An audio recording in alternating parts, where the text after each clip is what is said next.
Pemirsa, keberadaan bunga gemitir hingga saat ini kian dibutuhkan. Selain perlengkapan upacara, bunga gemitir juga dibutuhkan sebagai dalam sektor pariwisata. Setiap kabupaten kota di Bali memiliki petani bunga gemitir yang disebabkan permintaan bunga gemitir kian meningkat. Di Kabupaten Tabanan, banyak petani gemitir telah membudidayakan gemitir, baik dari bibit hingga bunga yang dihasilkan.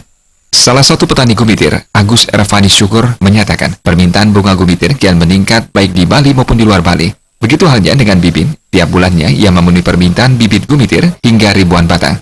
Selain pesatnya rutinitas kegiatan keagamaan yang tak terlepas dari keberadaan bunga gemitir, industri pariwisata membutuhkan gemitir sebagai penghias ruangan dan aksesoris. Tak hanya di Bali dan sekitarnya, beberapa negara lainnya juga membutuhkan bunga gemitir seperti India. Kedepannya diprediksi seiring pesatnya perkembangan pariwisata, pemasaran bunga gemitir prospektif dan tidak akan mengalami kendala.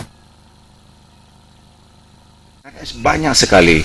Ya, kalau di Bali terutama ini diperlukan untuk upakara, tapi sebenarnya juga turunan daripada bunga gemitir ini bisa diambil ekstrak warnanya, kemudian ada diambil minyaknya, kemudian juga untuk teh juga ya.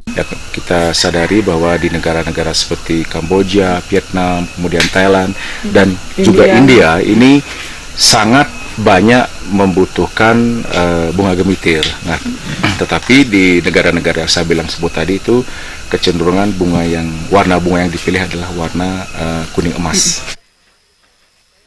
Jika dilihat dari segi budidaya, gemitir dirawat dengan cara yang cukup sederhana.